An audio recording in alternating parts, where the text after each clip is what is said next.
के पहाड़ी इलाकों में मौसम का मिजाज बदला है। पहाड़ी जिलों में ठंड बढ़ने से लोगों की परेशानियां भी बढ़ चुकी हैं। बता दें कि हरिद्वार, उधम सिंह नगर में कोहरे का येलो अलर्ट बीते दिन जारी किया गया। 3 दिनों तक घना कोहरा छाए रहने की संभावना जताई गई। रेल, बस और हवाई अड्डा और साथ ही साथ हवाई सेवाओं पर इसका असर पड़ता हुआ नजर आ रहा है। तो ये बड़ी खबर आपको बता दें, जहां मौसम का मिजाज उत्तराखंड में बदलता हुआ नजर आ रहा है। पहाड़ी के साथ साथ मैदानी इलाकों में सर्दी का सितम देखने को मिल रहा है। बात अगर हरिद्वार की करें और उधम सिंह नगर की करें तो यहाँ पर मौसम विभाग की ओर से अगले 3 दिनों तक घना कोहरा छाए रहने की संभावना जताई गई है और साथ ही येलो अलर्ट भी जारी किया गया है। ज्यादा जानकारी के लिए संवाददाता अरविंद नौटियाल हमारे साथ जुड़ चुके हैं। अरविंद, प्रदेश में मौसम का मिजाज बदल चुका है। पहाड़ी के साथ साथ मैदानी इलाकों में इसका असर देखा जा रहा है। फिलहाल किस तरीके की जानकारी आपके पास?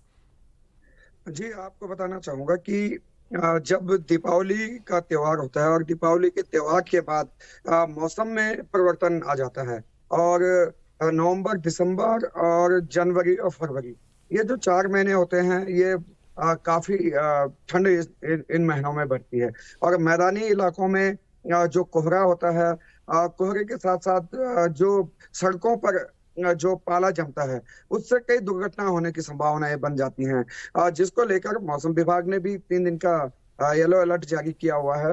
हरिद्वार और उधम सिंह नगर में तो मौसम विभाग ने पहले ही सबको अलर्ट में रहने के निर्देश दिए हैं।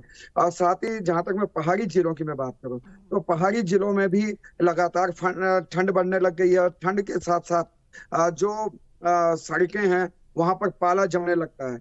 आपको बताना चाहूंगा कि सबसे ज्यादा जो समस्या पाले से होती है, क्योंकि जब रात को पाला पड़ता है और पाला पड़ने के बाद जब सुबह धूप आती है, तो वो पाला पूरी कांच की तरह बन जाता है और उसके ऊपर जब भी वाहन चलते हैं तो वो फिसल जाते हैं, जिससे कि बड़ी दुर्घटनाएं हो जाती हैं। और इसका मुख्य जो इससे जो हटाना है, तो इसके लिए चूना सड़क पे डालना पड़ता है।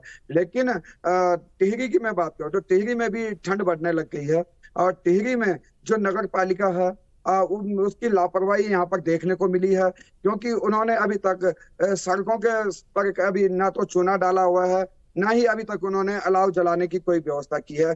जबकि जिला अधिकारी मयूर दीक्षित ने सभी नगर पालिका और नगर पंचायतों को साफ साफ निर्देश दिए हैं कि जो भी चौराहे हैं, मुख्य चौराहे हैं, जहाँ पे पालाग्रस्त क्षेत्र हैं, वहां पर चूना डाला जाए और चौराहों पर अलाव जलाया जाए। और साथ ही जो रैन बसेरा हैं, वहां पर कंबलों की और हीटर की अच्छी व्यवस्था की जाए। लेकिन नैटेरी नगर पालिका है जो जिलाधिकारी के आदेशों का पालन ही नहीं करती है। इन अधिकारी और कर्मचारियों पर किसी भी तरह से जो अपने बड़े अधिकारी हैं, उनके आदेशों का पालन करने में कोई दिलचस्पी नहीं है।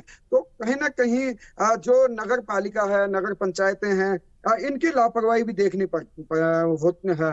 लेकिन अब जो बड़े अधिकारी हैं, जिला अधिकारी स्तर पर हैं या कैबिनेट मंत्री हैं या सचिव हैं, उनको भी इस ओर ध्यान देने की आवश्यकता है कि अब ठंड बढ़ने लग गई है और ठंड में जो राहगीर हैं उनको कोई समस्या ना हो। और सबसे बड़ी बात है, जैसे कि हमारे प्रदेश में दिन पर दिन दुर्घटनाएं बढ़ रही हैं और पाला पड़ने पर कई वाहन फिसल सकते हैं और कई दुर्घटनाएं हो सकती हैं। तो कहीं ना कहीं हमारे जो प्रदेश के सचिव हैं, मंत्री हैं, अधिकारी हैं, उनको अब नगर पालिका के प्रति सख्त रुख अपनाना पड़ेगा। निश्चित तौर पर चूंकि देखिए सर्दी का सितम अब देखने को मिल रहा है और ऐसे में जरूरी भी है कि पहाड़ी के साथ साथ मैदानी इलाकों में भी एहतियात बरते जाए और अपने स्तर पर यहाँ पर बरते जाए। बहुत बहुत शुक्रिया अरविंद आपका तमाम जानकारियों के लिए।